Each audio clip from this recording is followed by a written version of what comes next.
I bought that screen off Amazon right here, and we want to see if this $177 screen can actually save me about $600. So let's get started.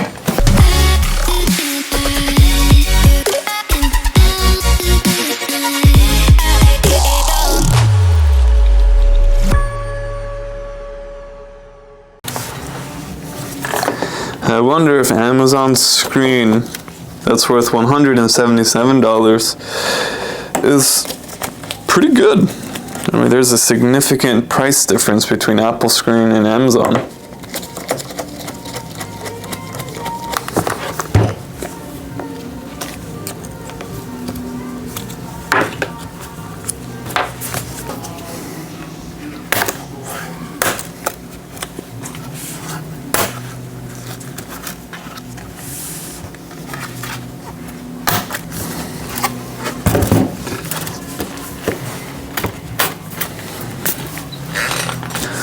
Okay, so let's take a look.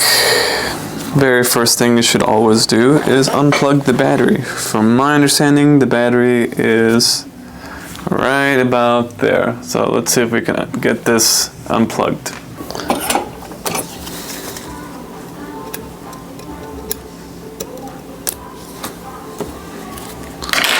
I'm pretty certain that is the battery connector. Just pop right up.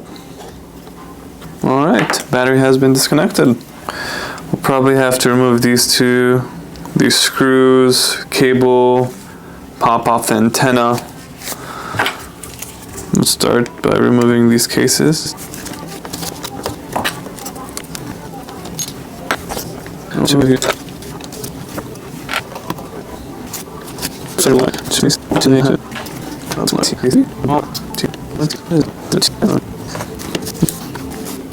Just turn on the brake.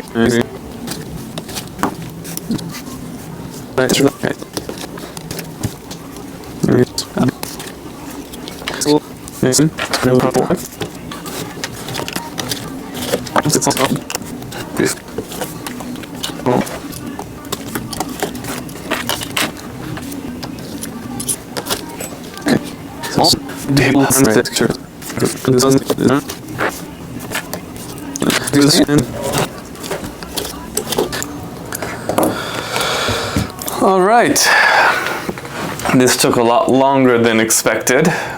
However, we have the screen installed and now we're about to test. So let's take a look if this actually works. Do we need to, we probably need to put some charge here.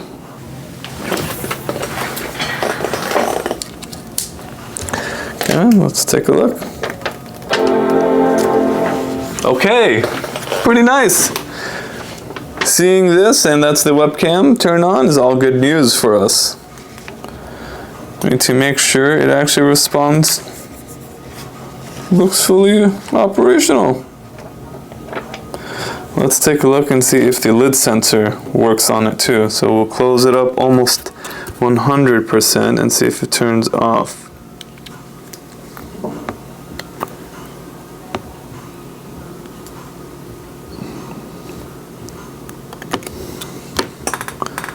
I don't know if the lid sensor is actually working.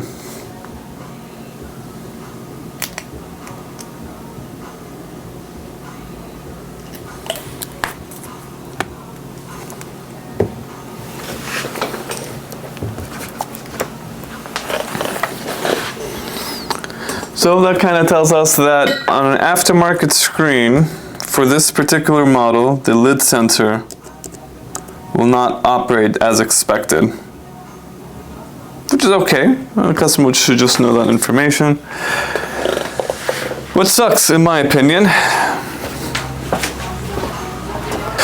So it does tell us that on this particular model, a aftermarket screen would not be the best unless if we calibrate that lid sensor. Calibration, I believe, requires us to fully wipe out this laptop, from my understanding, or not. I'm not too sure on that. We'll let the customer know, of course, of all the details. Would you do this yourself if you can save yourself about $500–600? Let us know down below.